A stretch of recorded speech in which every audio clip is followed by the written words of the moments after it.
recebendo informação e, acima de tudo, a notícia detalhada e construída. Isso. Saravá, axé a todos que estão nos ouvindo e vendo. Isso aí, muito axé para todos. Na manhã de sábado a gente tem um programa aqui que a gente debate os principais temas da semana, aqueles assuntos mais palpitantes, que é esse programa que chama-se o Tá na Mesa, e a gente mescla aqui também entrevistas, sempre temos convidados também. Semana que vem vai estar o prefeito aqui no programa, né? O prefeito já anunciou, olha, eu vou lá no programa Tá na Mesa, vou falar das ações, das atividades do Poder Executivo.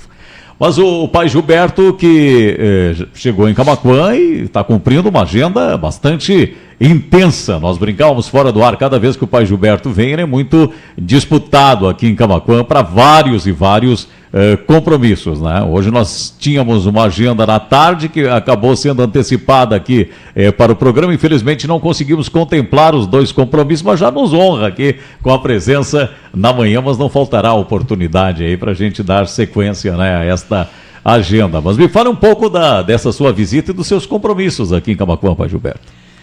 É com imenso prazer que eu sempre retorno, né? Então, e esses compromissos estão ligados, claro, que com a tradição oral, do qual eu participo, a Umbanda, os cultos afros, e isso é muito importante. Eu quero ressaltar que, por exemplo, agora no domingo, nós teríamos o primeiro encontro para construir uma comissão de organização da Festa das Águas, que acontece já todos os anos ali em Arambaré, no mês de fevereiro.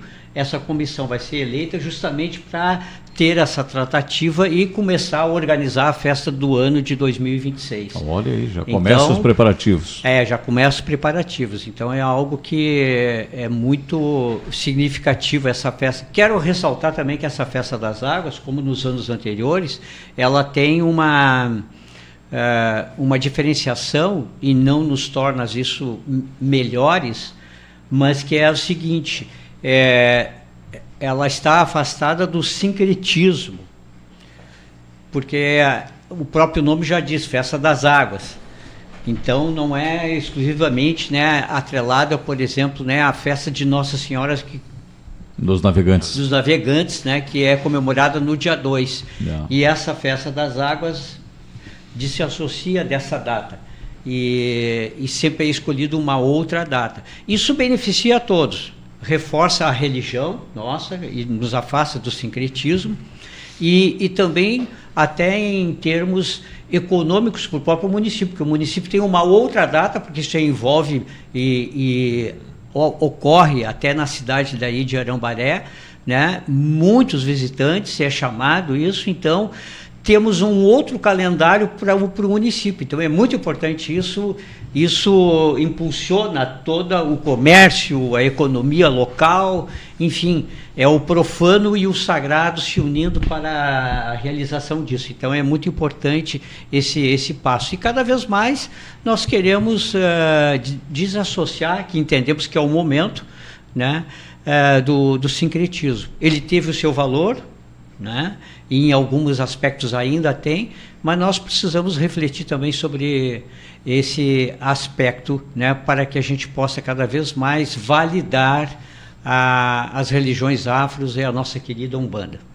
Pois é, a Festa das Águas hoje já é uma tradição, faz parte do calendário não só de Arambaré, como também aqui da nossa região. Conversando com o pai Cláudio, do coletivo Nação Aruanda também, já divulgamos, já foi pauta aqui na programação da Rádio Cidade, da TV Cidade, do portal Cidade News, a festa em homenagem a Xangô, que deverá acontecer em 2026, né? A gente está aí com muito otimismo, esperando esse grande evento que deverá acontecer aí aqui em Camaquã, será em Camaquã, uma organização também do coletivo Nação Aruanda. A caminhada de Xangô que nós temos em Tapes, que é um evento grandioso, né? Um evento muito forte lá em Tapes. Aliás, faz uma encenação muito bonita, né? Tem toda, além da caminhada, enfim, da junção de pessoas, convidados, comunidade, que acaba se associando a um menino cavalgando um cavalo branco, abrindo a procissão, que é muito, muito bonito. Eu não sei se o senhor já deve ter prestigiado lá o evento, não sei se o senhor já participou do evento, mas é assim, é uma organização formidável, né? Estive, mas faz, acho que uns 8 ou 10 anos atrás nesse evento. Agora, recentemente, eles fizeram o jantar Afro-Tchê, né, que traz a culinária afro junto com a culinária gaúcha. Também belíssimo evento lá em Taps. A Umbanda é muito forte, enfim, as religiões, né, de matriz africana, né, tem assim, realmente uma força muito grande, né.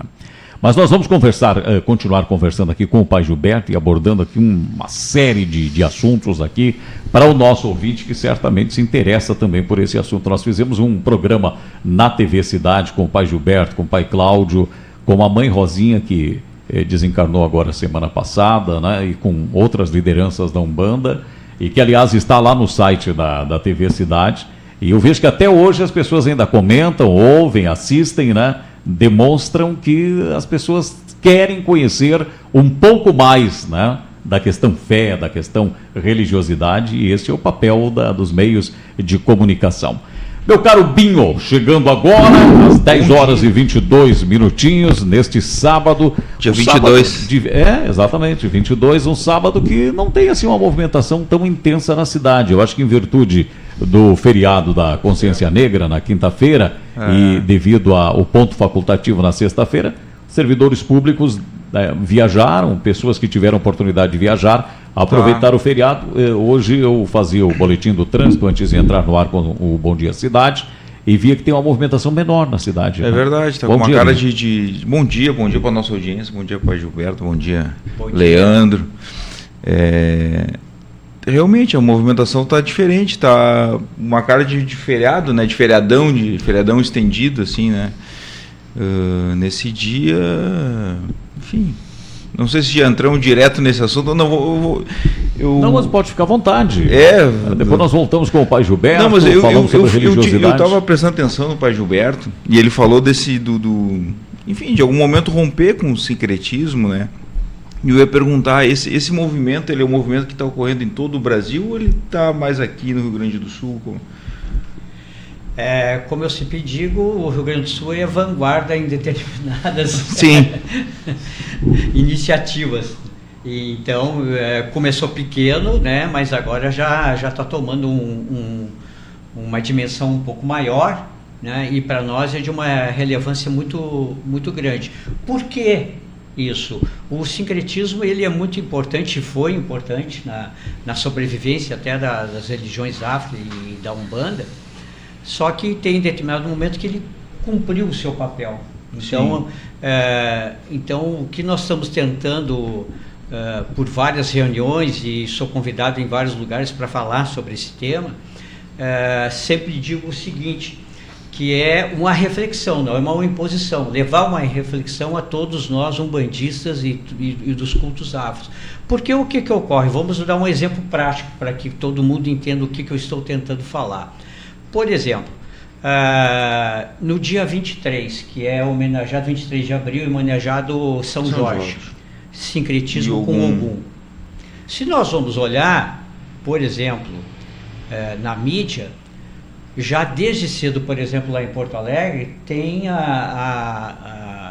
os repórteres entram ao vivo e estão lá na missa, 6 horas da manhã, que começa na igreja de São Jorge, noticiando o fato. E isso é relevante, é ótimo, com certeza, não tenho nada contra nesse aspecto, e vai durante todo o dia. Mas o que acontece com a Umbanda e os cultos afros? Durante todo o dia isso é noticiado, fala-se eventualmente que ele é associado a algum, que vai ter determinado evento, né, do povo de terreiro, mas na prática ocorre o quê? Nós vamos ver que muitas vezes na reportagem daí central temos 6 a 8 minutos de divulgação de São Jorge e 30 segundos, muitas vezes 20 segundos da carreata ou da passeata de Ogum. Ou seja, nós somos identificados como coadjuvantes, porque estamos atrelados a esse sincretismo. Olha, se tu vai falar do personagem, tu vai falar do personagem central, que é São Jorge, não Ogum. Se tu é católico, e é uma festa católica daí que permeia isso, né? Até porque o Brasil, não só por tradição, mas até a República, né, era um país católico, no sentido oficial do Império. Depois isso se transformou na República, mas não na cultura que está entranhada no povo. Né? Não é por decreto que isso muda. Então todos nós temos... E daí nós não temos essa representatividade. Então, veja bem, nesse ponto atual, o sincretismo nos prejudica. Porque eu vou entrevistar, né? Eu vou dar um caso específico aqui, mais ainda específico. Muitas vezes, e infelizmente, durante todos os anos e praticamente todos os meses, nós sofremos a intolerância religiosa. E daí quem muitas vezes é entrevistado para falar sobre isso? Claro que aquele que sofreu, aquele terreiro e tal, aquela mãe de santo ou pai de santo é entrevistado, alguma coisa ou tal. Mas quem de fato de direito vai nos defender nesse fato é o repórter, é o radialista, e não é chamado o sacerdote para falar teologicamente deste fato. Então, de novo, nós temos aí uma ruptura que nós não somos ouvidos.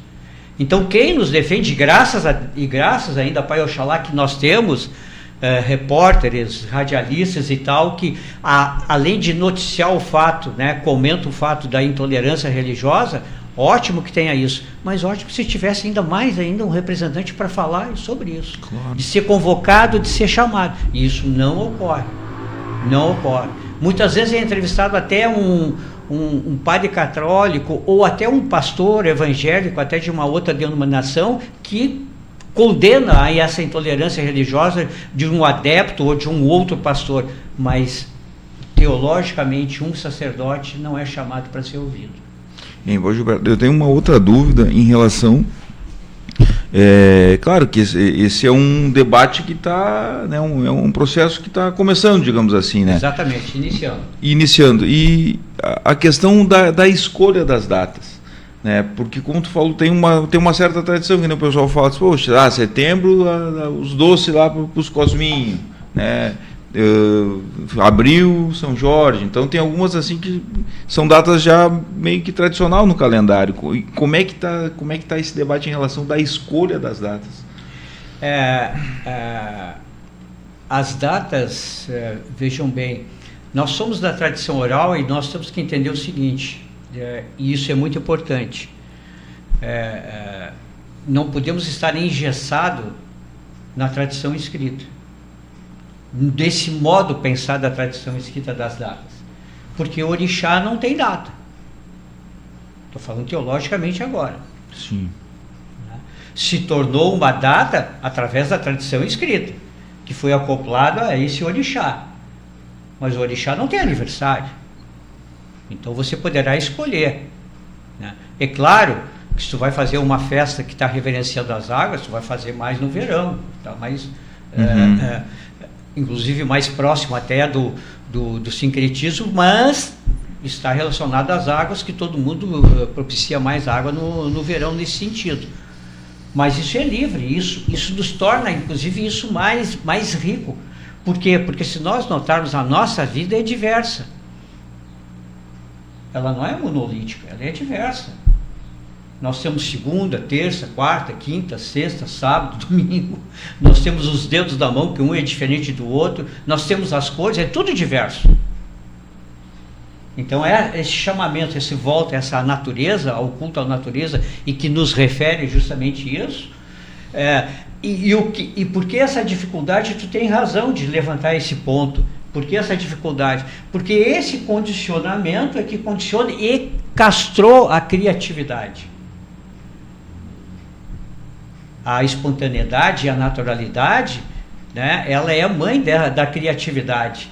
Mas quando isso não ocorre, os filhos daí ficam até sem ação de mas então agora como é que eu vou fazer? Esse pensamento que tu trouxe. Como é que vai ser isso? Olha, se nós colocarmos em prática, as coisas naturalmente vão ocorrendo, vão sendo associadas, vão sendo completamente, naturalmente se encaixando. Porque mais do que a fé e, acima de tudo,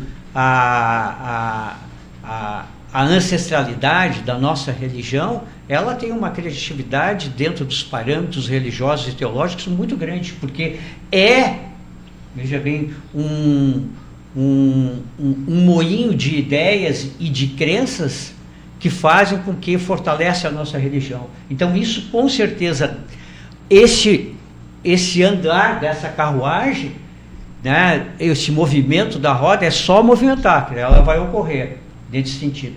Eu coloco uma coisa muito interessante, né, que até falei como palestrante do último seminário que ocorreu aqui em Camaquã sobre o sincretismo. Eu falei o seguinte: chegou um momento que o sincretismo ele foi favorável para nós como sobrevivência, né? Mas o umbandista hoje, se nós vamos olhar o que ocorre da religião afro, eu sempre cito o seguinte exemplo. Quem não se lembra do andador da criança, para a criança começar a andar? Hoje o umbandista e as religiões afro, os seus adeptos, estão tão condicionados a esse sincretismo que essa criança que é umbanda já cresceu, já se tornou adulto, mas ele está no andador ainda. Ele tem até medo de abandonar o andador por cair e não saber andar.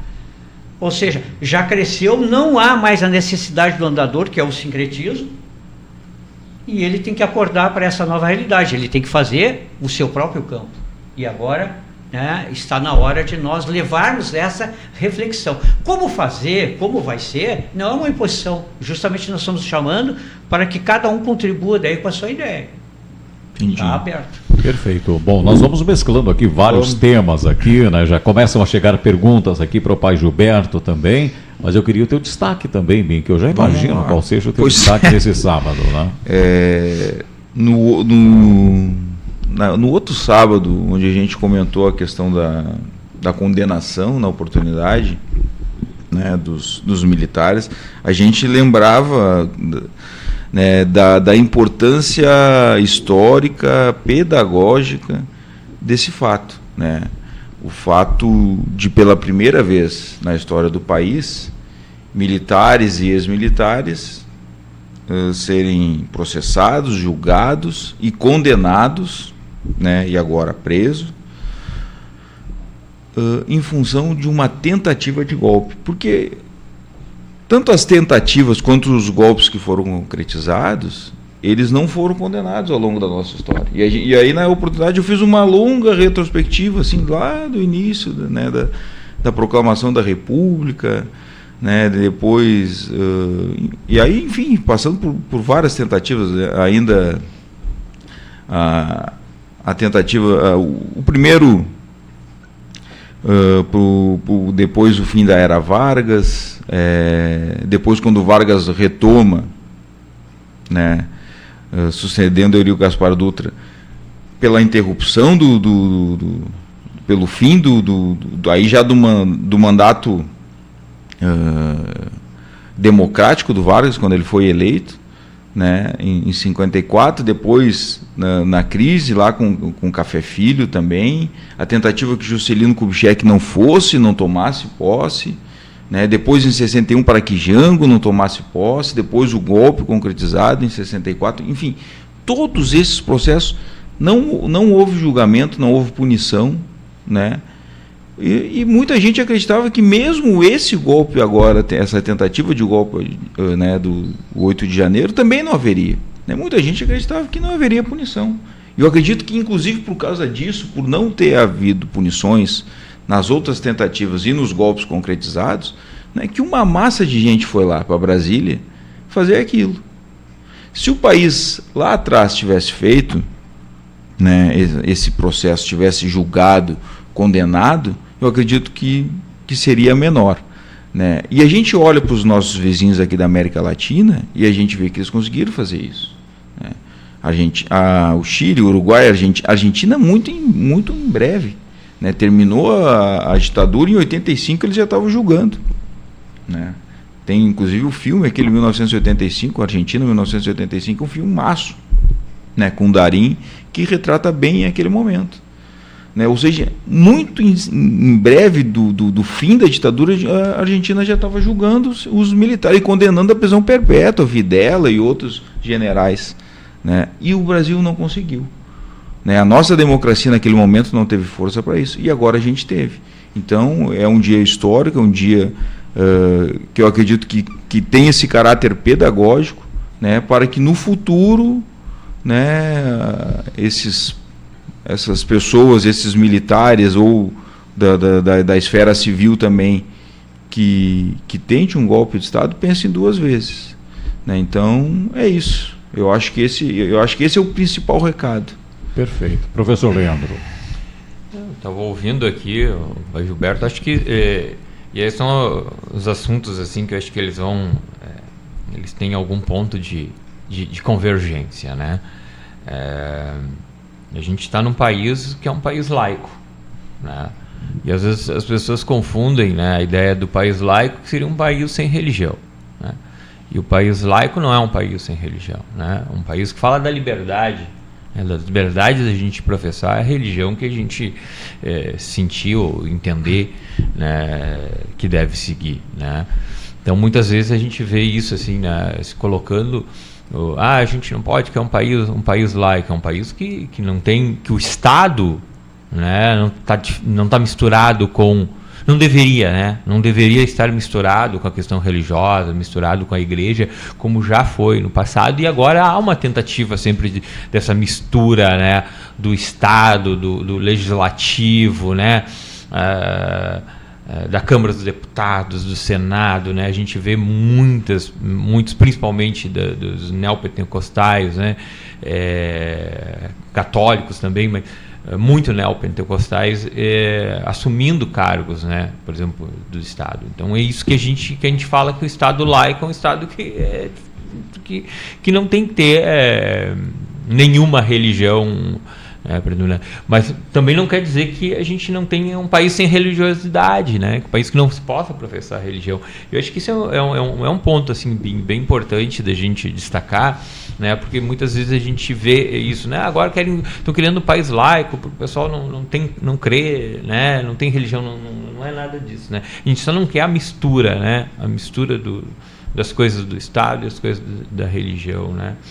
E eu acho que pegando um pouco assim da matriz africana, Umbanda, eu acho um tema extremamente difícil, né? Difícil porque eu leio, eu assisto, né? A gente lê, ouvir e tal, mas tem muitas, inclusive regionalidades, né? Questões de regiões, tem mudança. O Pai Gilberto vai nos corrigindo aqui, mas tem algumas coisas de regiões que também são muda de uma região para outra, tal. Tem ali a questão da Umbanda com o Candomblé, né? Que não é a mesma coisa, né?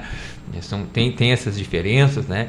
E a questão, assim, até se o Pai Gilberto falar um pouquinho sobre a questão das entidades, né? O que é entidade, o que é a questão do orixá. Eu acho que é o programa nosso, com a nossa audiência, aproveitar aqui, claro, né? Uma entidade, aí tem a entidade, o orixá, o preto velho, né? Pombagira, enfim, Exus, né? Exus, né? Acho que é um pouco sobre isso, que eu acho que isso é importante, né? Isso contribui, assim, justamente para a gente falar de um país sem o preconceito, né? E o preconceito religioso também uma forma, né? É uma forma assim violenta, inclusive contra o próprio Estado, né?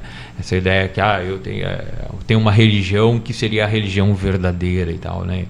Então acho que é um pouco nesse sentido, assim, de trazer esses esclarecimentos. Nós temos, inclusive, uma pergunta aqui do Henrique. Ele pergunta ao Pai Gilberto o que diferencia a Umbanda de outras religiões afro-brasileiras, que vem de encontro à colocação aqui do nosso comentarista, que é professor Leandro, lá do IFSUL. Então, respondendo aqui ao professor Leandro, Pai Gilberto, por gentileza, e também ao nosso ouvinte Henrique, o que diferencia a Umbanda de outras religiões afro-brasileiras? Bem, esse é um tema realmente fascinante. Mas, respondendo objetivamente sobre isso, vamos pegar o Candomblé, por exemplo. No Candomblé, ao transe com o orixá. E a Umbanda nós temos a incorporação dos guias e protetores, que são os emissários dos orixás. Qual a diferença que reside nisso? O candomblé, ele não aceita, teologicamente falando, de seus filhos serem, por assim dizer, em transe mediúnico, por assim, de receber os emissários dos orixás. Por quê? Porque os emissários dos orixás são considerados eguns. O que é eguns? Aquelas entidades que já tiveram várias reencarnações no planeta. E o orixá não tem nenhuma encarnação. Então eles recebem a força pura do orixá. Isso no candomblé. No candomblé. E está vedado a incorporação ou transe mediúnico dos eguns. Porque eguns são, como eu disse, aquelas pessoas que em determinado momento, que aqueles guias, eles tiveram várias vivências no planeta. Então eles não incorporam eguns, é proibido. Então a diferença fundamental é essa. Eles são, por assim dizer, em transe mediúnico, assim podemos colocar, né, de receber a força orixá. E nós, da Umbanda, cultuamos os orixás e recebemos os seus emissários, que são os eguns, denominados assim, eguns teologicamente falando, né, que são os guias e protetores, né, da Umbanda. E por isso que no candomblé não há consulta. Tu vai num terreiro de candomblé, né, a consulta que tem é através dos búzios, né, o Ipunifá também, que é um outro jogo de adivinhação muito profundo. Por quê? Porque não há esse contato com as entidades. Então a consulta é feita através do jogo de búzios ou Ipunifá. Então, e na Umbanda não, você tem ali um contato direto com as entidades, faz a sua consulta, leva as suas demandas, se é algo material que daí vem para a parte dos Exus, que foi falado antes, que depois nós podemos aprofundar um pouco mais os guardiões, mas questões, né, de ausência de saúde, que é a doença física, os guias e protetores tratam muito bem isso, os pretos velhos com a sua sabedoria, enfim, o aconselhamento, né? Eu digo sempre, o preto velho trata mais aquelas doenças da alma que estão ligadas ao pensamento, né? E por isso que o preto velho está associado que é um sábio, né? Além de ser um profundo mendigueiro, porque ele lida com a mandinga, ele sabe lidar com essas energias, mas é no processo mental. Já os ibejes, as crianças que nos trazem a alegria, e a pureza dessa alegria está relacionada ao sentimento. Tudo aquilo que nos afeta no sentimento, aquilo que produz coisa boa ou coisa ruim, conforme está o desequilíbrio da pessoa ou o equilíbrio, né? Então, o amor profundo, enfim, a afeição, o afeto, né? E os caboclos lidam mais o que com o corpo heterofísico, aquilo que está ligado diretamente com o nosso físico, através das doenças, das curas, através das ervas e tudo isso. Então, nós vamos ver que há uma confluência, né, para equilibrar o sujeito, para que ele tenha, né, um pensamento sereno, através do medicamento do preto velho, que traz um bem-estar quando se consulta com o preto velho, se sente bem, à vontade, né, com aquele velho que aparentemente, né, diz até muitas vezes numa linguagem trocada, ou numa linguagem que pode inspirar que não é sábia, mas pelo contrário, e deixa aquele filho completamente desarmado, trazendo serenidade na mente, as crianças trazendo harmonia no sentimento, e o caboclo trazendo saúde. Isso aí dá o quê? Uma mente serena produz pensamentos serenos, uma visão clara daquilo que se pensa. Um sentimento harmônico traz o quê? Produz amor, produz afeição, e isso produz o que no corpo físico, que é o que nós estamos aqui, boas ações, ou seja, o indivíduo produz daí boas ações, porque ele está pensando ótimo, está sentindo bem e executa melhor ainda, porque há uma uma ordenação nisso. E o que ocorre? Nós todos, através de várias influências que nos deixamos e que somos afetados, nós temos resquícios muitas vezes de ter uma boa ideia e não conseguir concatenar ela, de demonstrar ela, de expressar ela, de até formar um projeto, alguma coisa, porque algo está nos impedindo a nível mental das ideias, né? E, consequentemente, se nós estamos afetados, ou você estava falando antes, né, do momento político que o país está, e que há uma polarização, onde é que tem muita violência, tem ódio. Veja bem, esse sentimento é um veneno, né? Né? Para essas nossas emoções que ficam contaminadas, né? E o que acontece? Esses indivíduos vão produzir má ações, como a gente vê, né? Revolta, agressões, morte, bomba, enfim. E eu não quero só me ater na questão política, em todos os campos, isso, quando o indivíduo produz esse ato, até, né, uma violência doméstica, alguma coisa, é porque essa estrutura, esse corpo estrutural, ele, em algum momento, ele teve uma ruptura.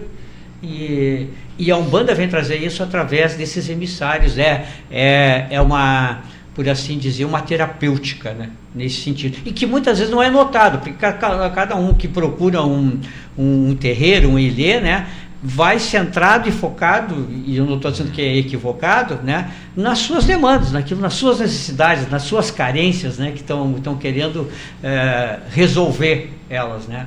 E as entidades também sempre deixam bem claro, eles dão um remédio, eles dão uma dose, mas cada um tem que fazer a sua parte. Porque senão não adianta, no outro mês tu vai estar doente de novo, porque tu não consegue se perceber, né? E eles têm justamente esse desiderato, essa magia, esse heró, como é chamado na Umbanda, né? De fazer o filho, além de dar o socorro, né, de despertar nele alguma coisa na consulta, para ele possa fazer uma reflexão. Peraí, onde é que eu estou errando? Porque senão isso vai se repetir, né? A pessoa até fica condicionada, né? Eu sempre digo assim, ó, o melhor, e isso nos diferencia também das religiões da tradição escrita, o melhor é o filho de ele ter o templo dentro de si. O que significa isso? Eu vou ao terreiro, ou seja, em qualquer lugar, para reverenciar. Posso até ser ajudado, até posso ter uma questão particular, mas eu vou para reverenciar, não só para pedir. Porque o indivíduo, em determinado momento, ele tem que ser senhor de si. Nenhuma religião pode ser bengala. Se a bengala não está exercendo a sua função primordial, que é o despertamento espiritual de cada ser. Então, nós temos que ter essa clareza nisso. Só que como a média, infelizmente, por N circunstâncias, né, de até o nível planetário da comunidade dos cidadãos que residem nessa terra, não é um nível muito elevado, e que estão mais no pedir, no suplicar, e muitas vezes esse pedir e suplicar, ele está, infelizmente, contaminado pelo temor a Deus, né, do Criador, né, e não de compreender esse Deus. Então, quando nós já temos uma temência, e as religiões afro não têm esse conceito, inexiste a figura do pecado, por exemplo, né, que é uma coisa que atrapalha muito o ser vivente, né. Por quê? Porque ele já nasce devendo, né? Imagina, tu já nasce devendo, então tu já nasce correndo atrás, né, se tu está condicionado nisso, né, dentro desse sentido. E a Umbanda e as religiões afro inexiste, e todas as inferências que isso representa, né, a questão psicológica do pecado, de a pessoa tá devendo. Então, eu poderia falar mais 2 horas sobre essas mas fica à vontade, né, Leandro?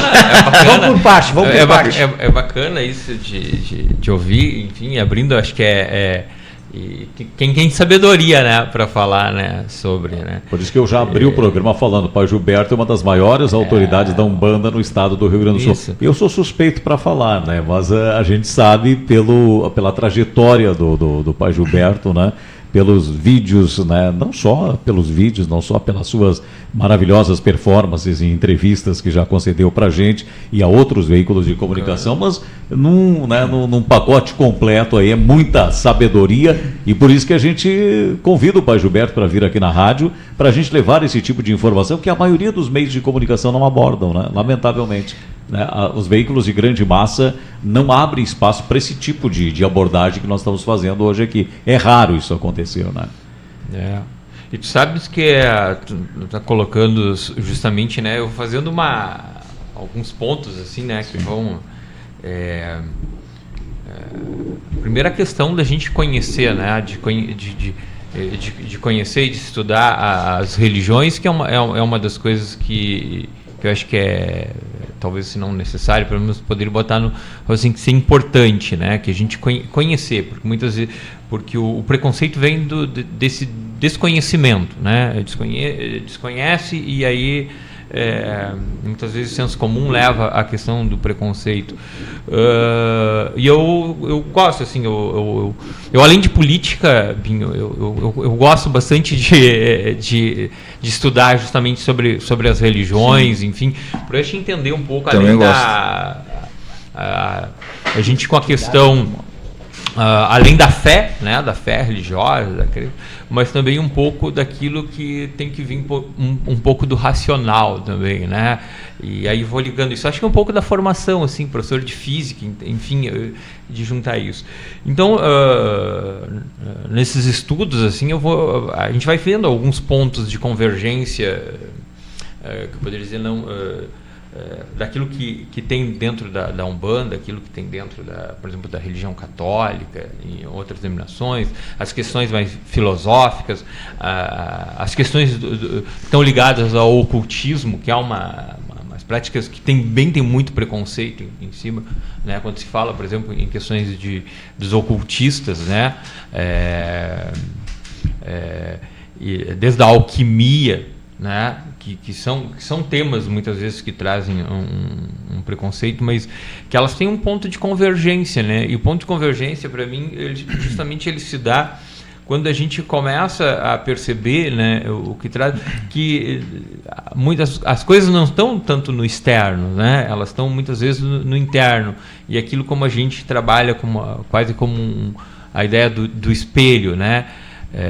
Acho um pouco tentando assim tanto do pedir, né, daquilo que se pede, ou se acredita tudo que possa acontecer na nossa vida, assim, de bom, mas que também tem que partir da gente um pouco nesse sentido. Eu vejo que tem uns pontos de convergência em todas essas questões, muitos ligados às religiões, a questões filosóficas, que eu estava falando aqui do ocultismo, esse ponto assim de convergência que eu acho que é interessante, o ser mais com essa autonomia de fazer essa busca, assim, né? A Umbanda, nos seus aspectos, por assim dizer, mais internos, ela trata de todos esses itens que tu agora enumerasses, assim. Vou dar um exemplo, não me aprofundando muito, porque temos outros assuntos também para tratar, mas a Umbanda também trata também isso, os seus aspectos mais intrínsecos, mais internos, porque a Umbanda ela é alicerçada por assim dizer, em dois pilares: sabedoria e amor. O amor, ele produz justamente em primeiro passo, né, a caridade, né, que é um aspecto dificílimo de ser alcançado, mas abaixo dele a caridade produz a solidariedade, e daí a empatia, que está mais acessível a todos nós. Raramente nós vamos encontrar no planeta Terra alguém realmente, genuinamente caridoso, porque a caridade é uma prateleira lá em cima, né? E nós confundimos muito com solidariedade, mas é o caminho, é o degrau de chegar lá. E o outro lado nós temos, né, a sabedoria, que daí está abaixo da sabedoria, ou seja, a sabedoria produz todas as ciências. Aí nós temos as experiências jurídicas, nós estamos falando agora das questões, né, de todo o mundo jurídico, e todas as ciências, todas elas, né? Daí estão agrupadas nisso, daí nós temos o quê? Por exemplo, nós poderíamos, assim, poderíamos colocar para um entendimento maior, vamos colocar da seguinte maneira. A linha, a vibração do orixá Oxóssi, ele rege uma estação do ano e um elemento. A estação do ano é a primavera e o elemento é o ar. E ele está ligado ao que, então, nas ciências? A filosofia. Ou seja, a ventilação das ideias. Nós temos depois Xangô, que pode ser associado ao verão, ao fogo, e tudo aquilo que a ciência estuda, né? Principalmente, né? As ciências botânicas, todas as ciências. Vou dar um exemplo claro, né? O fogo. Nós temos dentro de nós internamente, né, o fogo que tempera a nossa temperatura, que é 36,5, 37. Então, quando nós temos alguma alteração nisso, para menos ou para mais, há um desequilíbrio nesse fogo interno. E está regido pelo orixá, então, Xangô, por assim dizer. E assim nós vamos indo, né? Nós temos, né, o orixá das águas, por exemplo, Ogum, que tem na canção de Tom Jobim, né, as águas de março, porque o Ogum está relacionado, então, ao outono, né? E Águas de Março dá muito bem isso, já findou ali o verão e entra o outono. E nós temos depois o elemento terra, então, que está relacionado aos pretos velhos, né? Que é aquele ancião. Então, se nós olharmos também, como eu falei antes, daquelas três figuras centrais da Umbanda, né? A criança, os ibejes, né, os caboclos e os pretos velhos, nós podemos dizer que a criança representa justamente a nossa infância, os caboclos a nossa fase adulta, né, e os pretos velhos a nossa maturidade, que é, com a maturidade, a tendência é o ser humano se tornar mais sábio, que é o componente dos pretos velhos. Então nós vamos dizer que tudo isso acompanha, e o preto velho está ligado justamente à terra. Justamente à terra, ou seja, que nós estamos mais próximos ligados aí do fim do ciclo da nossa existência, né? Porque nos tornamos mais velhos, ou seja, temos menos anos de vida, porque já percorremos uma estrada longa, então estamos mais perto disso aí, então, e vamos alcançar o que? O produto daquelas nossas ações durante todos aqueles anos, que poderá nos tornar, e esse é o funcionamento, né, da Aruanda, que o filho, quando chega no final desse ciclo, ele tem um upgrade, né, que ele se tornou um pouco mais desperto da realidade, ou seja, confluindo o profano com o sagrado. Porque não existe evolução sem reencarnação. As provas são aqui. Tu falar que tu é melhor, ou que tu faz isso ou aquilo lá, depois do outro lado, é muito fácil. O importante é que quando nós todos vamos ser confrontados, né, na sua vida, nas suas funções, cada um como repórter, na dignidade que vão prestar da informação, que vão ter presteza naquilo, consigo mesmo. Cada um faz a juízo de si mesmo. Mas com certeza isso vai dar um upgrade ou não de cada um. Fazendo não quero me estender um pouco, não sei se respondi também um pouco dessas... Não, claro que sim. Nós temos aqui a nossa audiência atenta também ao programa, Claudio Miro Rodrigues nos ouvindo, Irã Rafaeli nos ouvindo, Mário Ávila, Thaís Esquerdo, Gessi Gama, Ângela Mesquita, Inês Silva da Silva, a Eliane está fazendo uma pergunta aqui, ó. Sou católica, mas tenho muita vontade de conhecer um terreiro de Umbanda. Eu gostaria de saber como os terreiros abordam temas sociais, inclusão e diversidade, pergunta a nossa ouvinte Eliane. O Mauro diz o seguinte: gostaria de tirar uma dúvida, aproveitando a presença do pai Gilberto hoje num programa bem diferente aí no Tá na Mesa, mas ouvi dizer que o médium, ao incorporar uma entidade, ele está incorporando alguém da sua família e gostaria de saber, alguém da sua família desencarnado, e gostaria de saber do pai Gilberto se procede ou não esta informação. Pai Gilberto. Bem, vamos começar com a Eliane. Eliane, então. isso. A religião Umbanda e Afro sempre estão muito voltadas para esse campo social. Eu sou o sacerdote do Templo Luz e Caminho, que fica na cidade de Viamão, e nós temos lá mensalmente distribuição de cestas básicas para a comunidade pobre.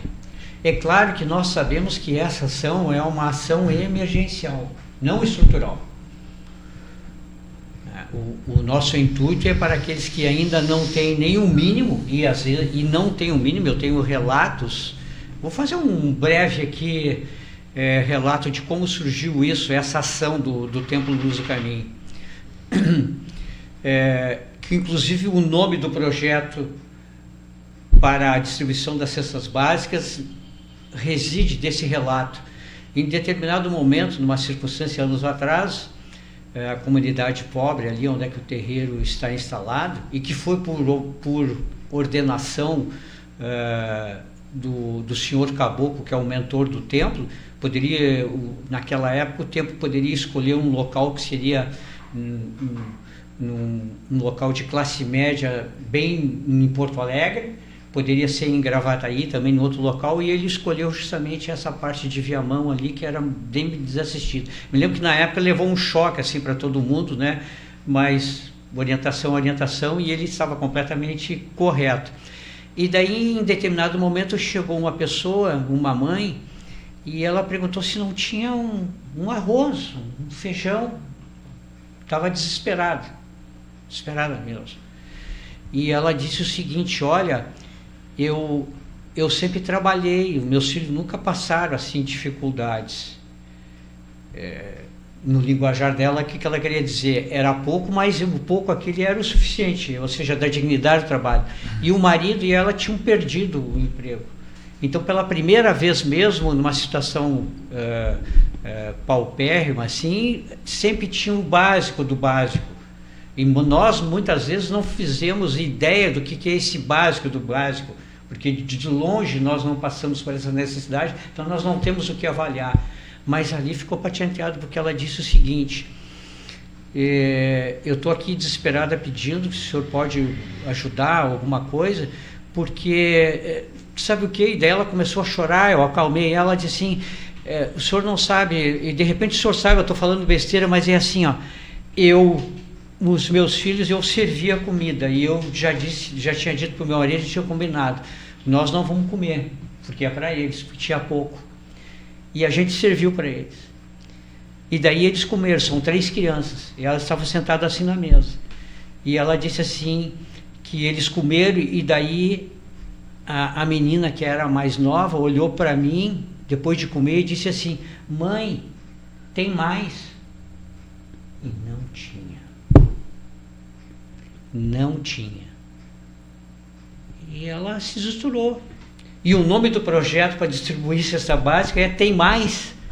Justamente é esse, baseado nesse relato profundo, assim, amargo da realidade que nós estamos distanciados muitas vezes do que ocorre. Então a Umbanda é preocupada, as religiões afros são preocupadas, né, com todo esse campo social de amparo. Mas, como eu falo, isso é uma ação emergencial. Como eu falei antes, que a Umbanda trata da sabedoria, do amor e das ciências, isso tudo, tem a ciência política, tem todas essas coisas, né? Nós temos que levar essa realidade para sair do emergencial, para ser algo estrutural, para que todo mundo tenha a dignidade do seu emprego, e do seu emprego ter o seu sustento, e do seu sustento dar a educação para os filhos. É isso que a Umbanda prega. Não é um clientelismo, não é uma bengala, é um meio de chegar para algo melhor. Então, porque nós não podemos ter a hipocrisia né? Por exemplo, que agora eu vou entrar num assunto bem profundo nesse sentido, e aqui não é uma acusação, mas muitas vezes é uma constatação. Nós não podemos nos enganar de, por exemplo, a gente estar de todo o inverno tu distribuir sopão para aqueles que estão na rua. E naquele momento aquilo me satisfazer porque eu estou fazendo de novo aquela caridade. Mas aquela caridade satisfazendo o meu ego. Eu não faço nada de ação política, de estruturalmente, de mudar isso para que a pessoa saia da rua. Então todos os anos eu estou lá, eu satisfaço a minha caridade, entre aspas, e o sujeito permanece igual. Então não é caridade. No máximo eu estou despertando por algo que eu penso que eu estou fazendo para mim, mas eu estou propagando a minha indicância e não resolvendo. Não que nós todos individualmente vamos resolver, mas cada vez mais que cada um de nós tiver consciência que nós temos que andar para o estrutural e não o emergencial. Não estou dizendo que tem que acabar com o emergencial, não, porque a circunstância o exige, mas ele é só um degrau, gente. E a religião tem que estar atenta a essas nuances. Ao segundo, qual é a segunda pergunta? O Mauro fez a pergunta que ele sempre ouviu dizer, de que um médium, ao receber uma entidade, estaria recebendo o espírito de um ente querido, de um familiar que já partiu, que já desencarnou há alguns anos, passou por todo aquele processo, hoje já é um espírito iluminado, e ele pergunta se procede ou não esta informação. Bem, esse sem ferir quem está nos escutando e que tem essa crença, né, eu sempre digo assim, nós temos que lidar com a realidade. Independente de qual dimensão, se é a dimensão aqui material ou espiritual, dimensão objetiva ou, né, na dimensão abstrata, natural ou sobrenatural. Quando nós desencarnamos, nós permanecemos sendo os mesmos, só sem o corpo físico. Não há um pulo quântico. Tu desencarnou e tu evoluiu. Como eu digo, não há evolução sem reencarnação. Então a evolução é aqui, não é lá. Lá é por assim dizer, com os senhores do karma, né, o ajustamento daquilo que nós produzimos, né, que o tribunal da nossa consciência vai dizer. Por mais bonita e romântica que seja essa ideia que quando desencarna, tudo é bonito, isso não existe, não é assim. Não confere, porque assim, nós vamos, né, nós vamos ser os mesmos. Vou dar um exemplo. Eu tenho um canal no YouTube do Tempo Luz do Caminho, e o primeiro vídeo do canal eu fiz no tempo da pandemia. E daí estava na pandemia, estava assim, estava jorrando daquelas mensagens que depois da pandemia, né, a humanidade ia melhorar, e que ia ser isso, e que ia ser aquilo, e que tinha mensagem disso.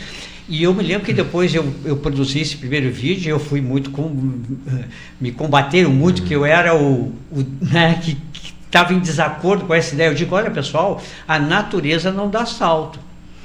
E o Criador jamais iria inspirar uma evolução através de uma punição, porque estavam dizendo até que a pandemia era uma punição. Olha, fulano, te acorda, porque chegou a tua hora, né? Não funciona assim. Se nós dizemos que Deus é sabedoria e amor, como é que ele vai querer o sofrimento da sua criatura? Não faz sentido, não faz lógica. Pelo menos para a Umbanda essa lógica é claríssima. Nós lidamos com a lógica. Porque, como já disse antes, né, somos regados por esse componente de teologicamente aquilo que os orixás nos ensinam. Então, o que ocorre? Aquele parente que desencarnou, ele não vai ter esse salto quântico. E essa entidade que vem nos aconselhar na Umbanda, ele é um ancestral, já que ele faz o que? Muitas vezes milênios, que ele não reencarna porque ele não precisa mais, ou a função dele é diferente, que ele já atingiu um estágio. E por isso que ele tem a sabedoria, ele tem a severidade quando tem que ser severo, ele tem que ter o amor, ele tem que ter a afeição, porque ele é justamente um mago dessas circunstâncias, e como ele já passou e já superou isso, ele tem todas essas condições. Mas não vai ser o nosso parente que, por mais que a gente goste dele, né, que ele vai estar ali desencarnando. No máximo, esse parente poderá ter, né, realmente um despertamento, olha, quanta besteira eu fiz, né, ou como eu poderia ter feito diferente em determinadas coisas, né, e é bom esse despertar, mas a comprovação desse despertar é de novo na outra reencarnação, para ver se ele não vai repetir os mesmos erros. Porque senão, aprende ou não, meu amigo, né? Porque é uma escola, né? Reencarnar é uma escola. Então, todos nós aqui temos uma responsabilidade, vocês aqui têm a responsabilidade da comunicação, de levar seriamente, como ainda mais nesse tempo de hoje, de muita desinformação, né? Como é importante a informação, né? Então, todos nós temos as suas responsabilidades dentro disso. Então, não procede. As entidades estão numa outra prateleira, estão lá em cima. Perfeito. Nós já voltamos com o Pai Gilberto, falando mais sobre a Umbanda. Nossa colega jornalista Bruna Garcia, aqui no portal da Rádio Cidade, traz aquela informação confirmada aqui no início do programa pelo professor Leandro. Bolsonaro violou tornozeleira eletrônica e tinha elevado risco de fuga, por isso a sua prisão. Reportagem da Bruna Garcia, colega jornalista aqui no portal de notícias da Rádio Cidade. Aliás, dar as boas-vindas para a Bruna, que passa a integrar a nossa equipe de jornalistas. Passou a integrar agora no decorrer da semana. Nós temos uma denúncia aqui que chega ao programa, nós já havíamos recebido durante a semana e agora pela manhã também ouvintes fazendo o seguinte relato. Hoje em dia muita gente compra através do aplicativo, né? Temos o Mercado Livre, o Shopee e outras tantas empresas, né, de vendas por aplicativo. E o que está acontecendo? As empresas que fazem a entrega da mercadoria, dos objetos comprados, estão entregando tudo certo. Chega na casa do cliente, o cliente não está, eles entram em contato, eles ligam e perguntam, posso deixar na casa do vizinho? Pode, deixa na casa tal. E aí a surpresa é a seguinte, quando o dono da mercadoria chega, ele já tem a informação, olha, deixamos a sua encomenda na casa tal, conforme indicado. Aí a informação é a seguinte, não, aqui não deixaram nada, não chegou nada. Isso está acontecendo no bairro Viegas, no bairro Olaria, no bairro Floresta, no bairro Santa Marta, e os ouvintes estão pedindo para a gente fazer aqui um alerta e orientar, inclusive, as equipes de entrega para fotografar o momento em que a pessoa está recebendo a mercadoria. Já que estamos aí, hoje em dia, todo mundo com o celular na mão, faz uma foto da pessoa que está recebendo a mercadoria do vizinho, para que caso essa pessoa venha a negar que não recebeu essa mercadoria, tenha ali documentado. Que coisa, né? O brasileiro é um ser a ser estudado, hein, professor Leandro? Golpes e mais golpes, né? Meu Deus do céu.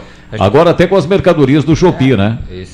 Acho que uns 2 programas atrás, estava aqui, a gente falava, a gente vive uma questão de ética, né? É uma questão de ética, de muitas vezes se colocar no lugar do outro, né?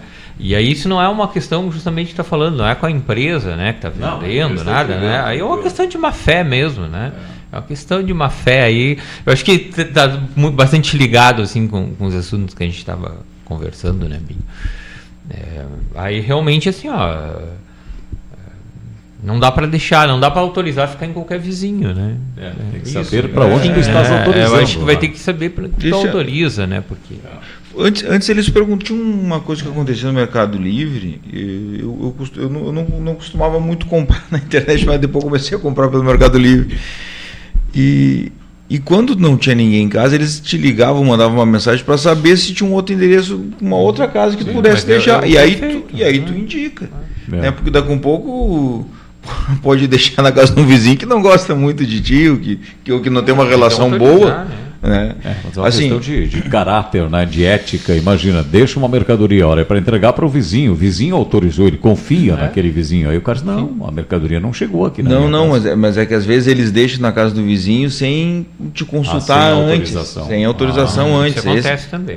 Esse é que é o problema, porque daqui a pouco porque não foi autorizado para aquele vizinho. Deixa com um vizinho que não tem uma boa relação, e aí é ruim. Né?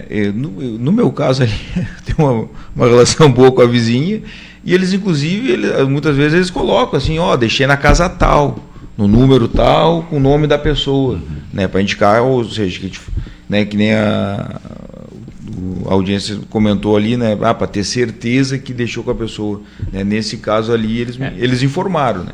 Informaram o nome da pessoa, a casa, o número da casa. Sem autorização também eu acho que é complicado, né? Tu deixar uma encomenda que vem para ti, né? Tu deixar numa outra residência sem tua autorização. Também acho. Não, acho que se essa prática está acontecendo, tem que ser revista aí por quem entrega. Pela entrega, eu também acho. Entrega, né? Eu sei que muitas vezes tu retornar no endereço gera custos, enfim, mas a mercadoria vem com o endereço, ela tem que ser entregue naquele endereço se for autorizado para um outro, senão não pode, né? Tem encomendas como são que as compras, enfim, elas são pessoais, né? As correspondências. E o próprio Mercado Livre, eles têm alguns pontos. Tem pontos, ou seja, né? se daqui a pouco não conseguiu entregar lá, deixa num ponto no centro que a pessoa possa buscar. Isso até da comodidade, assim, mas falando do Mercado Livre, né? Tem os pontos de coleta. Então, se tu passa mais tempo fora de casa, enfim, é mais fácil tu passar nesses locais ali que eles fica muito mais prático. O diretor de trânsito, Tiago Gonzalez, na escuta. Bom dia a todos, amigos, em especial Pai Gilberto, grande final de semana. Parabéns, Flávio Medeiros, por essa entrevista especial, importante para todos nós umbandistas, está dizendo aqui o Tiago Gonzalez. Muito axé, hein, meu irmão? A Ângela Maria, ligada, bom dia, né? Está pedindo ajuda, a gente está falando em solidariedade humana e ela está pedindo ajuda aqui, a audiência da Rádio Cidade. Ela está pedindo ajuda de uma cesta básica. Se alguém puder ajudar aqui, a Ângela Maria, ela diz que está passando por dificuldades, está pedindo ajuda. Ângela, entra em contato aqui conosco, aqui, põe teu telefone, teus dados direitinho, teu endereço, para a gente continuar anunciando aqui no nosso programa, né? Eu preciso aqui dados que possam colaborar aqui com pessoas que queiram fazer uma doação para ti, por exemplo, teu telefone, qual é o bairro que tu mora, ou qual a localidade, né? A gente vai continuar anunciando, tá bom? Ângela Maria, obrigado pela audiência. Giovana Maraci, nossa querida amiga Giovana, lá da Tenda dos Orixás, bom dia, está ligada com a gente, axé pra mana aí, né? O Márcio Donai também com a gente, Claudio Miro Rodrigues também ouvindo aqui a nossa Rádio Cidade. Bom, a gente falou aqui no decorrer do programa que nós falaríamos sobre Exus, né? E tem tantas dúvidas, né, sobre Exus, afinal, alguns ainda fazem aquela leitura, são criaturas do mal, quem são os Exus, né? E gostaríamos que o Pai Gilberto falasse pra gente então sobre os Exus, né, na Umbanda aí, para tirar dúvidas daquelas pessoas que porventura tenham essas dúvidas, né? Às vezes, como é a desinformação, né? Às vezes as pessoas imaginam assim, Exus é coisa, né, da parte ruim, são criaturas do mal, né? Exus não ajudam, prejudicam as pessoas, né? Pois nós vamos saber agora do Pai Gilberto aqui, você que está nos ouvindo, você que tem as suas dúvidas. Pai Gilberto, então, por gentileza, abordando para a gente a questão Exus. Quem são os Exus? É um tema polêmico, né? Não para nós. Para nós é muito tranquilo, né? Mas como num país cristão, Exu foi demonizado, né? Foi associado ao Satanás, ao diabo, essa entidade. Então, primeiramente eu queria dizer que nós temos que separar a força Exu, né? Que nós da Umbanda consideramos ele o orixá telúrico da terra, né? O orixá telúrico, essa é a força, e Exu é entidade, que é a consequência do orixá telúrico, o Exu como força orixá. Então tem que são aqueles que atuam, né? As Exu entidades são aqueles que atuam nos terreiros. E é lógico que nós sofremos muito preconceito através disso, das religiões de tradição escrita, que nos impuseram justamente essa marca por falta de entendimento.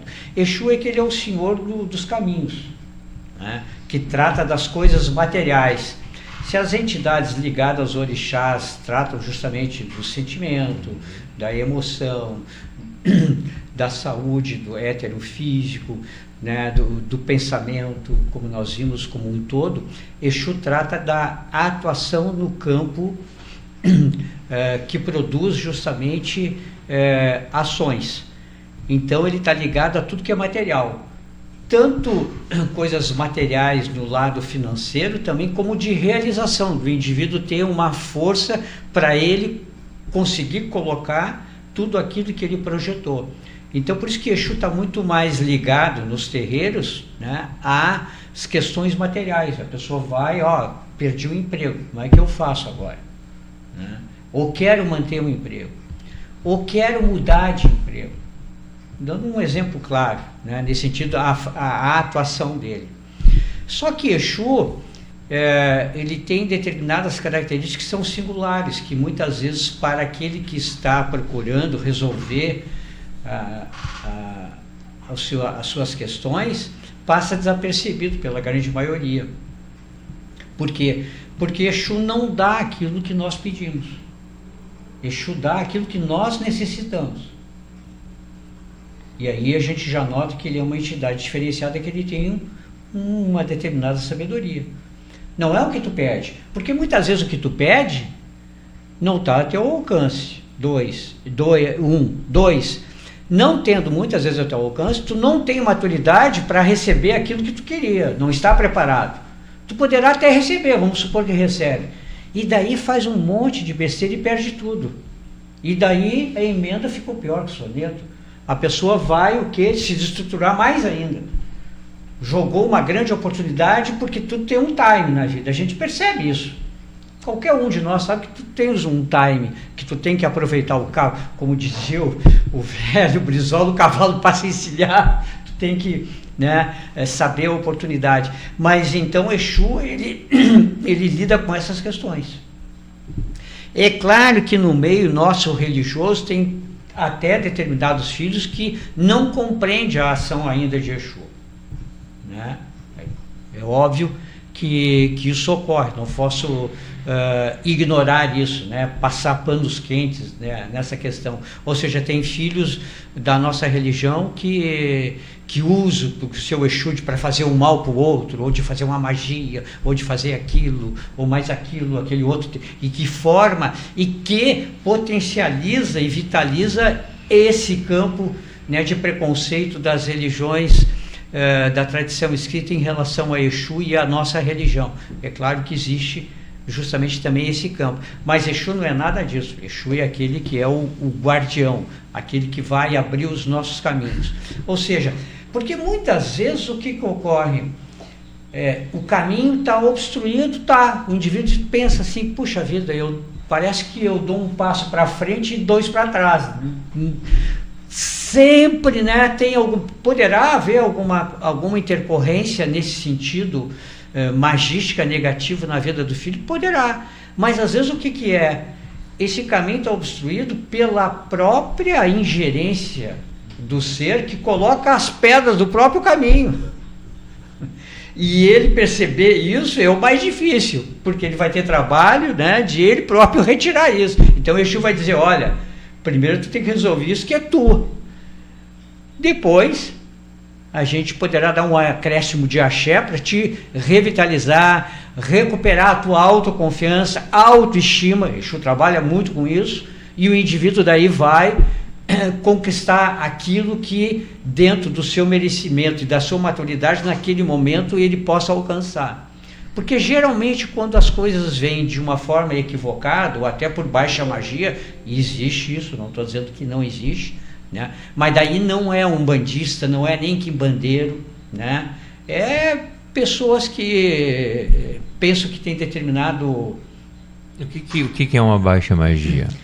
Baixa magia seria assim, aquelas pessoas que lidam com magia com elementos densos, né? Mas eles não têm,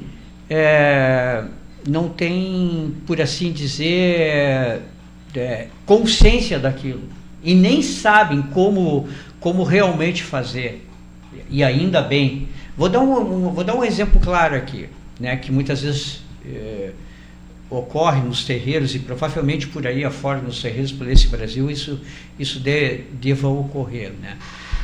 Muitas vezes por exemplo, tinha uma determinada época, me ocorreu lá no Templo Luz do Caminho, uma pessoa que vinha consultar e ele dizia que estava preocupado com a sua consórcia, com a sua esposa.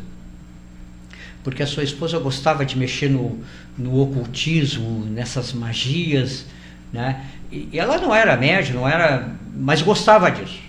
Era fascinada justamente por isso. E daí o que ocorre? Daí ela, não era no tempo que não existia celular, nem internet como hoje, que hoje nesse sentido ainda aprofundou mais ainda o seu lado positivo e negativo, nesse sentido. Então a pessoa ia lá, comprava uma coisa, fazia e experimentava. E daí, em determinado momento, o Exu disse para esse esposo, disse, olha, cuidado que a sua esposa está mexendo com determinadas energias que ela desconhece. E isso poderá acarretar, né, algum malefício. Tá, mas isso, ele deu o recado, entrou por um ouvido e saiu pelo outro, e aquilo vai indo e tal. Eis que em determinado momento, num domingo, eu recebo uma ligação dos dois apavorados. Ele disse assim, ó, tô ligando aqui de casa aqui, mas nós estamos em cima do sofá. Eu disse, como assim em cima do sofá os dois? O que está acontecendo? A fulana resolveu fazer um caldeirão aqui de coisas. Meu Deus do céu, não para de entrar rato, aranha, escorpião, barata. E aí, o que eu digo assim, ó, e que serve também de ensinamento, de reflexão. O verdadeiro mago, e lidar com a magia, aquele que sabe, que é o genuíno mago, não é o que sabe fazer magia. Fazer magia, como diz, até por livro ou por internet, hoje as pessoas estão fazendo. O verdadeiro mago é aquele que sabe desfazer a magia. Porque se tu vai lá, daí no caderninho, como é que desfaz? Não tá a página. E daí agora? Bom, tu ficou despendurado no pincel. Então o verdadeiro mago é aquele que sabe lidar. Poderia ser que nem a gente comparar fazendo uma receita, né? De um bolo. Exatamente. Segue o livro no caderno, vai sair lá no final, vai sair isso, né? O teu exemplo está claro, exatamente isso. Desfazer o bolo que deu errado. Isso aí pode dar errado. Então veja bem, o genuíno Exu, e aqui é uma redundância que todo Exu é genuíno, mas como tem muito preconceito, ele lida com todas essas magias e contra-magias e ele sabe disso. E ele sabe como fazer e como desfazer. Mas é claro, aquele, né, metido a aprendiz de feiticeiro vai querer fazer qualquer coisa e até, né, lucrar com isso e até, né, daí entra comércio, tem tudo isso, mas, né, tem um preço para isso em determinado lugar. Agora, o verdadeiro mago mesmo, e o Exu e se tiver um médium preparado para isso, é justamente aquele que sabe da contra-magia, de desfazer. Né? Então, por isso que muitas vezes eu quando vejo num streaming, no Netflix ou no Prime, aí um filme daqueles de magia, de ocultismo, que está lá, que aquele indivíduo que se desandou na vida, né, traiu o mestre, foi lá na biblioteca sagrada, lá, oculta lá, arrancou a página daquilo e coloca o universo, coloca o planeta em perigo, porque está ali determinadas fórmulas. Gente, a fórmula correta e profunda, ela é da oralidade. Jamais um grande conhecimento estaria escrito para alguém profanar, ter acesso a todo mundo. Porque para ter acesso à magia, à contra-magia, tem aquilo que nós falamos aqui na reunião aqui antes, que nós estamos aqui conversando. Ética. Senão tu não acessa. Vamos dar um exemplo aqui, claro, que vamos pegar assim a tradição lá do Oriente, né? O Abre-te Sésamo, que era a caverna. Veja bem, mesmo que, por exemplo, eu estivesse ali, um de nós estivesse escutando, né, alguém dizer o Abre-te Sésamo e a gente via que abriu a porta, né, da caverna, e depois fechava, se eu fosse lá para abrir, eu não ia conseguir. Por quê? Porque aquela evocação magística de Abre-te Sésamo tinha uma tonalidade na voz, né? Ou seja, um mantra sagrado, uma determinada tonalidade, uma determinada que produz uma determinada frequência que vai abrir a porta. E que está lá onde estão os tesouros. Mas não é os tesouros materiais, é os tesouros da alma. Que estão lá. Então, para te ter acesso, tem que ter isso. Se nós vamos notar, vamos fazer aqui agora uma coisa na ciência aqui, né? Vamos dar um pequeno exemplo, né? A estrela de 5 pontas, em todas as tradições, representa a movimentação de energia. Então, o número 5 é sagrado, nesse sentido de produzir energia, de fazer energia. Então, o que nós vamos notar? E o poder do verbo, que todas as tradições também diz, ele é enorme. Se nós vamos notar o seguinte: quantos dentes tem a tua arcada superior e inferior?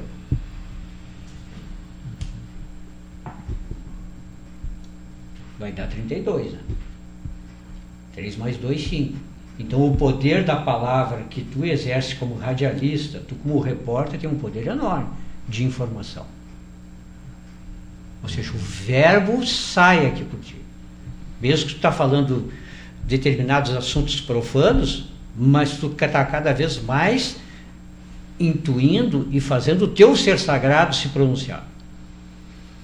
Então, quanto mais tu por assim dizer, usar uma palavra que eu não gostaria, não estou achando outra, mais tu te sublima nessa função, dentro do contexto, não é ser pedante, não, a tua naturalidade mesmo, naquilo que teu ser, mas tu coloca a tua força interior, mais aquela notícia vai chegar e vai impactar, vai afetar com a verdade que tu está produzindo. Sim.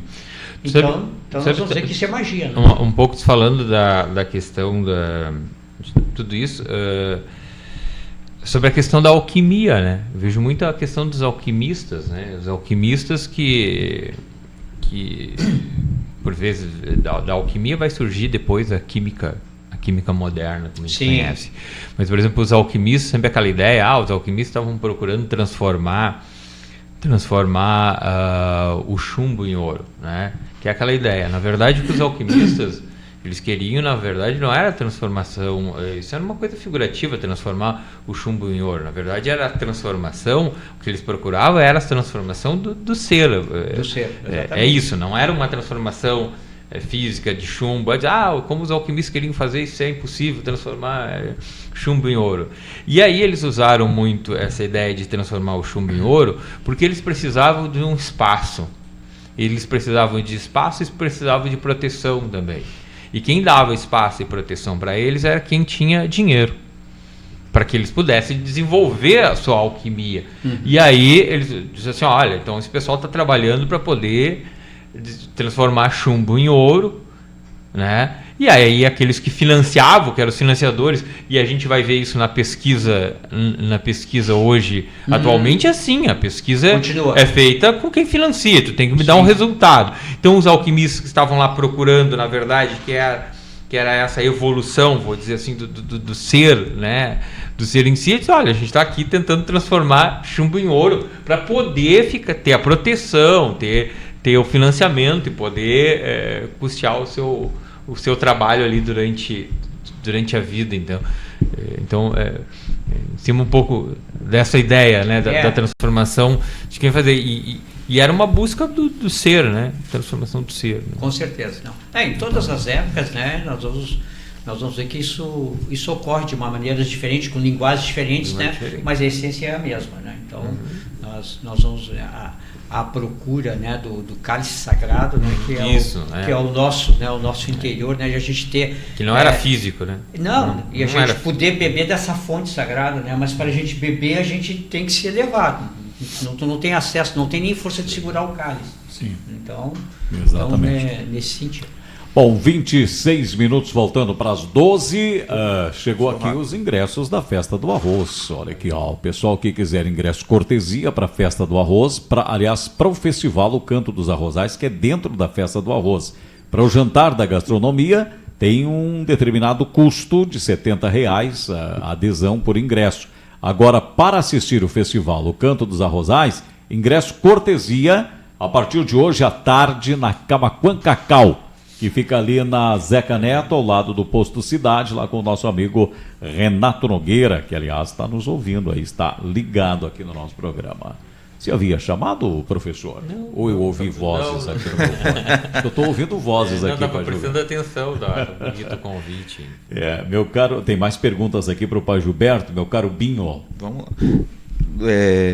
Olha, A ideia era fazer um programa mesclando aqueles temas que a gente traz da política, do cotidiano, das notícias factuais e o pai Gilberto com a parte da Umbanda, né? Mas o assunto dominou aqui, os colegas aqui se inteiraram aqui na pauta e a gente, então, trata com exclusividade esse tema aqui no programa. Não, e sem problema algum, assim, Flávio, ali no primeiro comentário eu falei um pouco da questão histórica do julgamento, né, da condenação e da nossa democracia ter força para fazer isso. Mas eu gosto muito também da questão da história das religiões, sabe? Esse é um assunto que eu gosto muito, então para mim foi um prazer estar aqui e estar ouvindo e escutando, né? Eu vou perguntar, eu tenho aí uma dúvida que eu tenho, mas aí eu acho que antes de fazer a pergunta, Flávio, eu tinha separado algumas, porque assim, eu tinha convidado o Maurício do Atitude Preta para a gente fazer um programa ontem. E aí nós não conseguimos porque ele estava num congresso lá em Pelotas. E seria aí, sobre o Dia da Consciência Negra. Sobre o Dia da Consciência Negra. E aí eu estava vendo ali que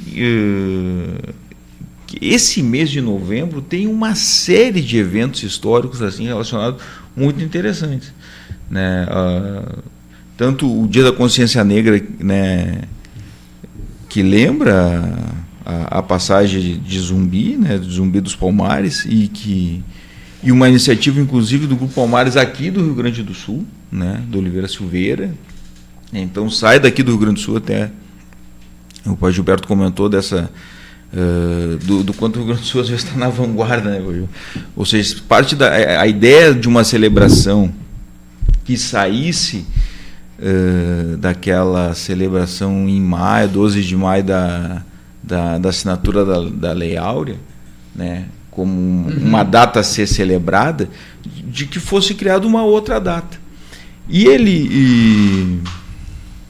até o doutor Cortez foi buscar a data, na verdade, da criação, né? Ele não foi, digamos assim, querer celebrar a morte, na verdade, ele foi buscar a data da criação do Quilombo dos Palmares. E aí, não achando essa data, ele achou a data, o registro da morte do Zumbi, né? E aí ele disse, bom, então, já que temos essa data aqui, vamos ter essa data como celebração.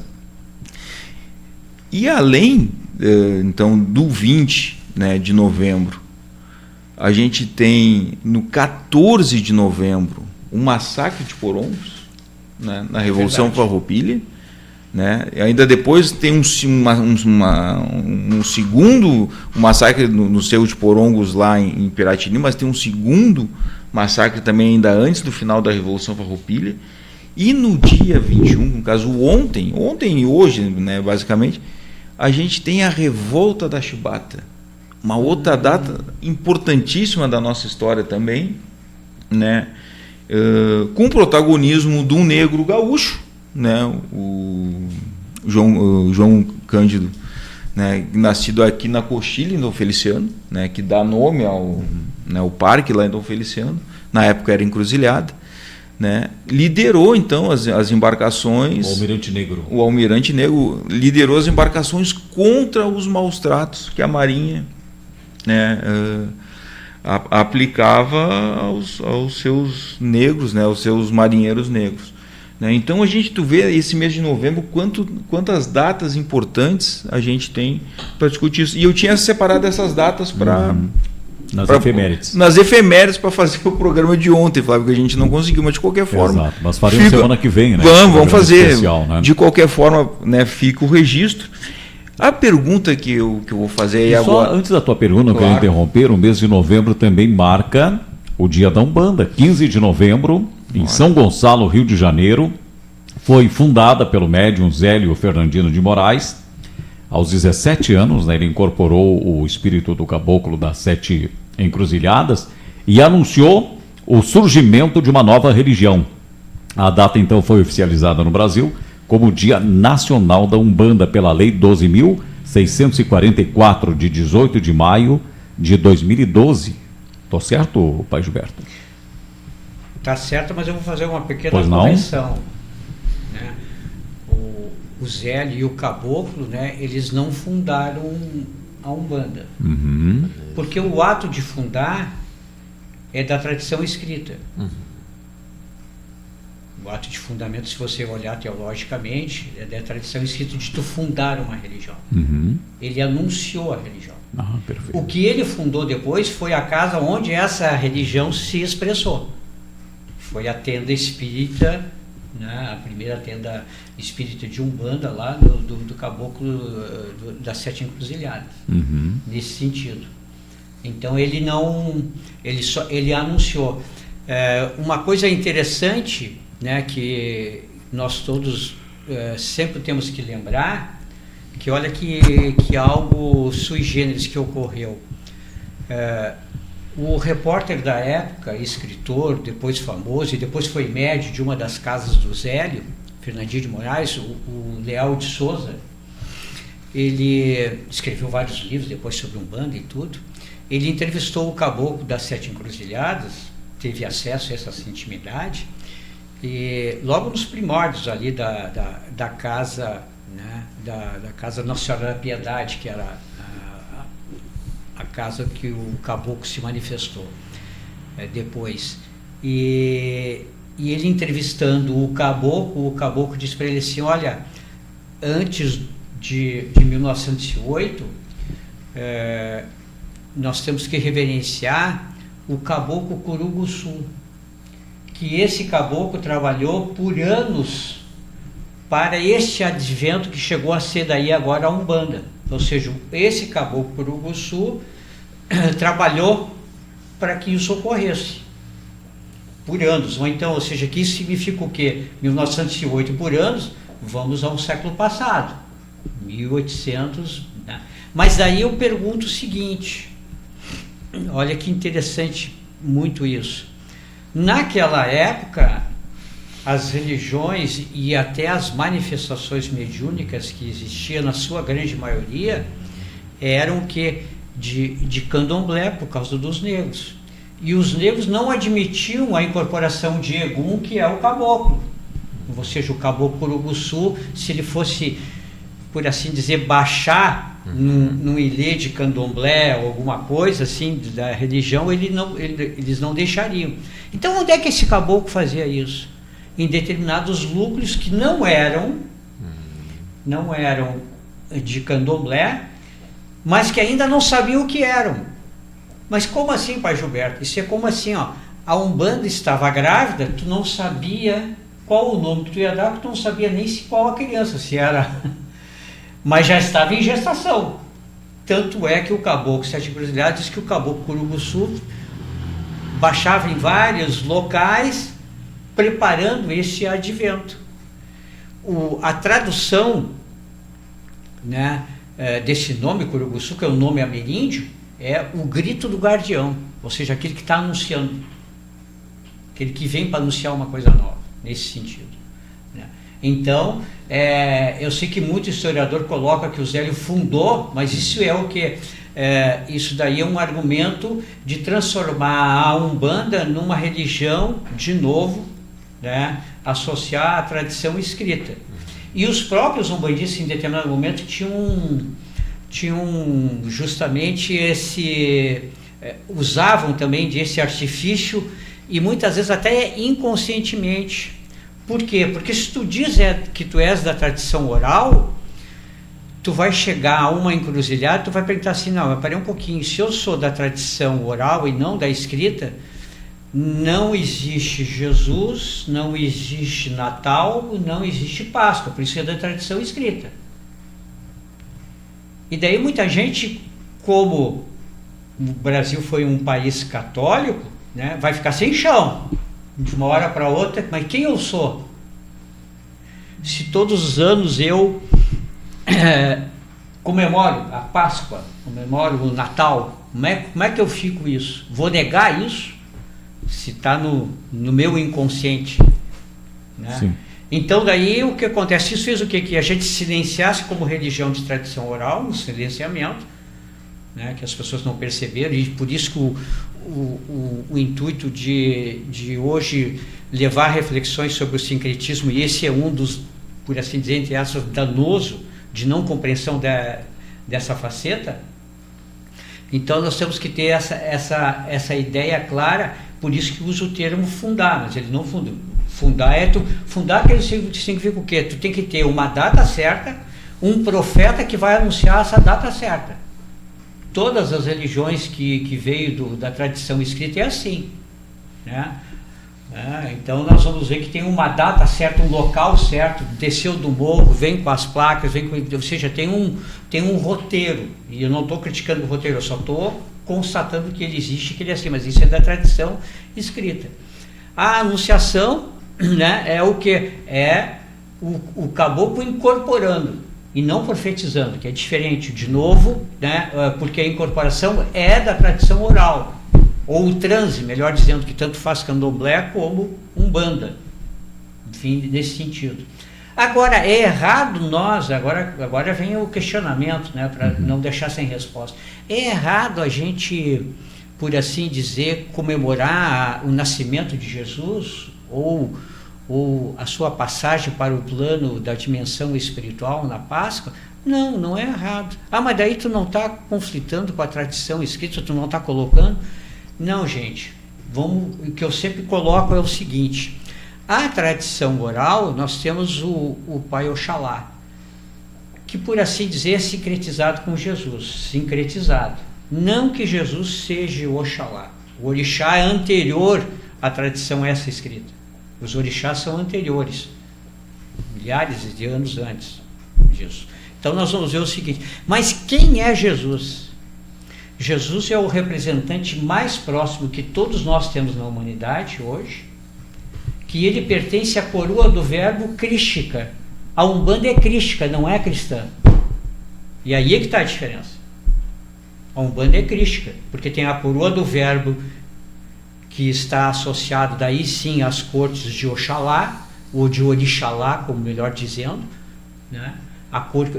As características críticas, e ele é o representante dessa coroa do verbo, encarnado aqui, que nos levou, mais aproximou desse verbo sagrado, E é claro que Jesus, se nós olharmos, daí falando agora teologicamente e estudando, e eu desafio isso qualquer um que queira debater, né, numa mesa, né, Jesus não fundou nenhuma religião. Ele não diz, toma nota agora aqui, isso aqui ou tal, não. Nunca. Então, se nós vamos olhar, ele é da tradição oral.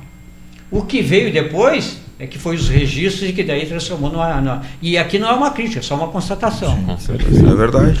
Olha, ligada com a gente a Maria Helena Abreu, nosso querido Aguinaldo Barcelos, pai Aguinaldo, pai Cláudio também, um abraço. Tiago Gonzalez está parabenizando aí as gêmeas, as moças do professor Leandro, olha aí, que legal. Mas a tua pergunta, Beges, né?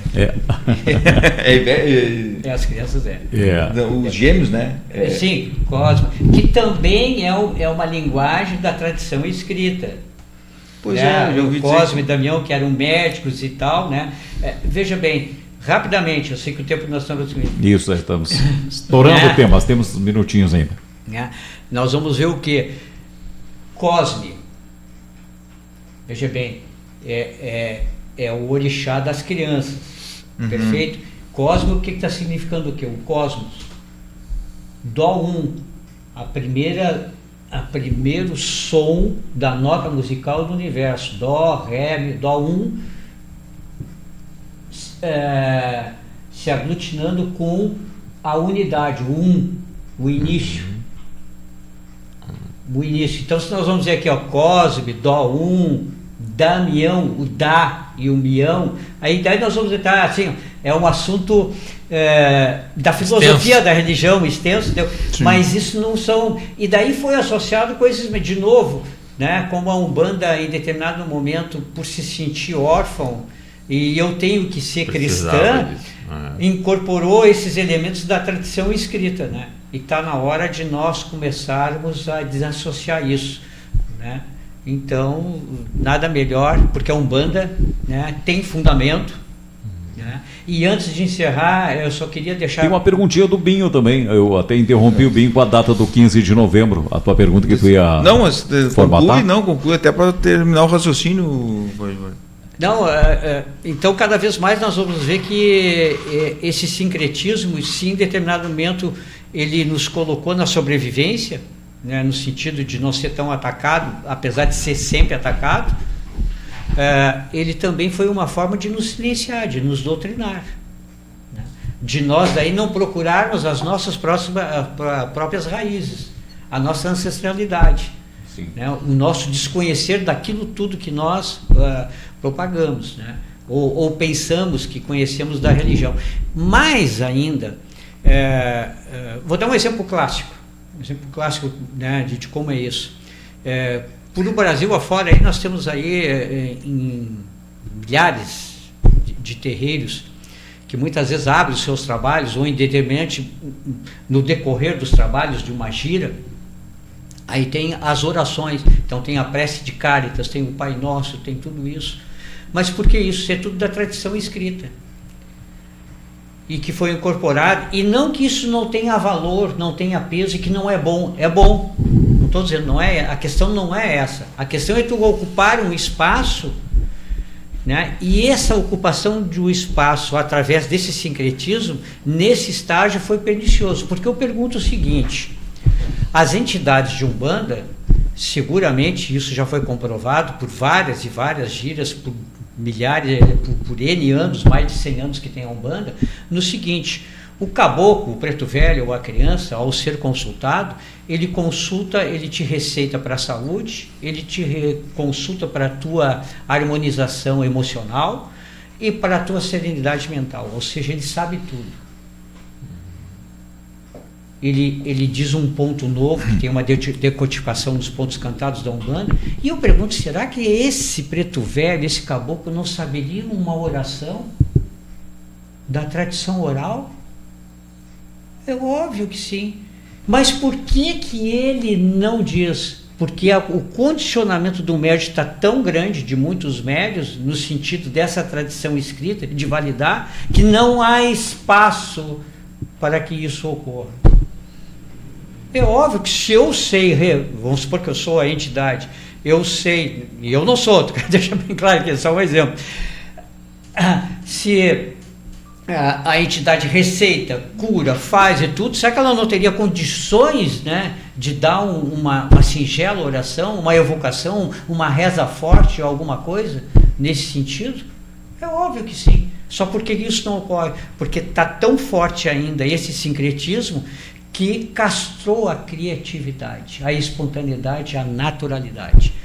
E daí, o que acontece? Todos nós, umbandistas, que fazemos uma meia-culpa do nosso meio, né? Porque isso a gente tem que sair da zona do conforto. E para muita gente está bom, para que mexer, né?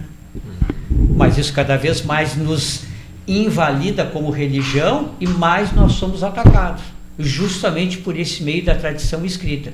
Quero deixar bem claro, conheço vários pastores, padres que respeitam imensamente a nossa religião, mas tem ainda uma parcela significativa que tem esse ranço, esse preconceito, esse desrespeito, essa intolerância, com certeza. Muito bem, agora pois não? Só o último registro, quero deixar aqui, externar os meus sentimentos a toda a família da mãe Rosinha, que conheci pessoalmente, convivi em alguns eventos com a mãe Rosinha, e deixo aqui os meus profundos pesares a toda a família. A família umbandista também está entrelaçada nesses sentimentos, e Oxalá que já recebeu, que deva acobertar todos os filhos com muitas bênçãos e a continuidade dos trabalhos, seja de que maneira for, com certeza vão ser amparados e vão receber essa orientação. Saravá. Muito bem, nós temos 2 minutinhos de programa, mas 2 minutos, tem a pergunta do Binho, que eu acabei interrompendo aqui com a data do 15 de novembro, e eu gostaria que tu fizesse essa pergunta para fechar aqui o programa. Claro. Né? Vou tentar ser... E nós temos 1 minuto e meio de programa agora, né? Tá. E depois não segue, Flávio? Não. Aí, depois entra a rede, nós até podemos seguir. Nós podemos seguir conversando, mas nós aí... né? Pois é, não...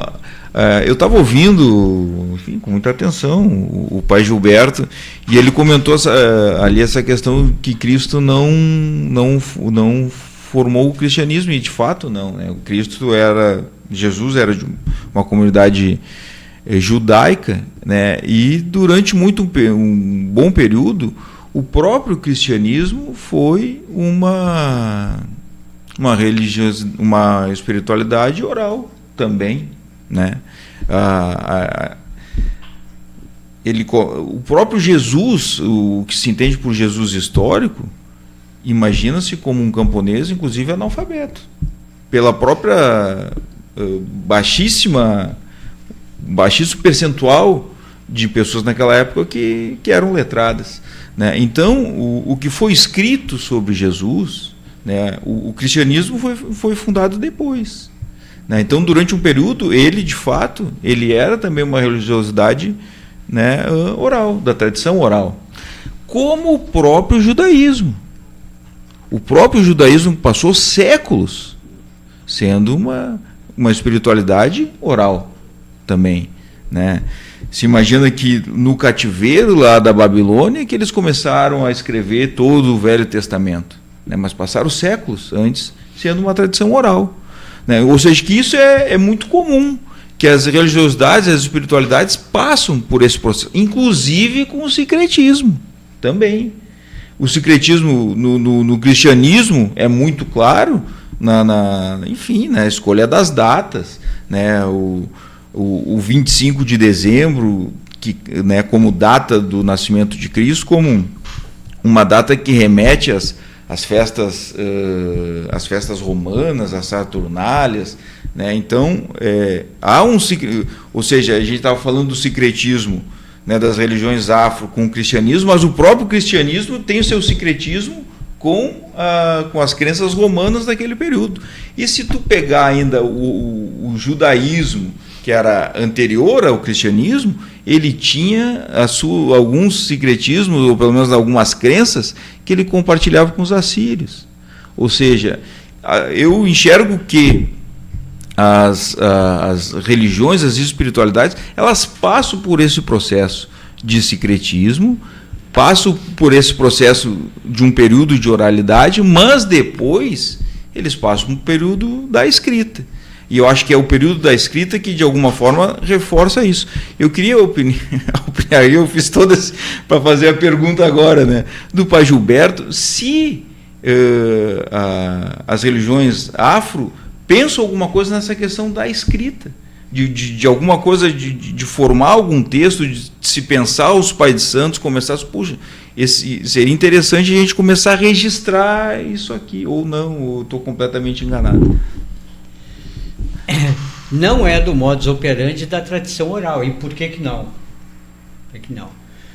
Porque isso iria gerar vários desafios e conflitos insuperáveis. Porque em determinado momento, o que acontece? Vamos agora dar um exemplo clássico também da tradição escrita. Muitas vezes o que ocorre? Tu tens algo que foi escrito no século I, que está engessado, e que não se adequa em nenhum momento no século XXI. Não tem como. Então, quando tu querer dar um contexto até ético e moral daquela época no século XXI, não vai. Não. Então, é uma coisa que... E daí o que a tradição oral, qual a vantagem dela nesse sentido? Porque em cada gira que ocorre, em todos os terreiros, ela está sempre se reinventando. Eu sempre cito citamos aqui o Caboclo das Sete Encruzilhadas. Vamos lá para o século XX. 1908, 1915. Né? Tá o Binho, né? Tá o Binho lá no bonde. E ele está apressado porque ele quer ir na gira de Umbanda que vai acontecer lá.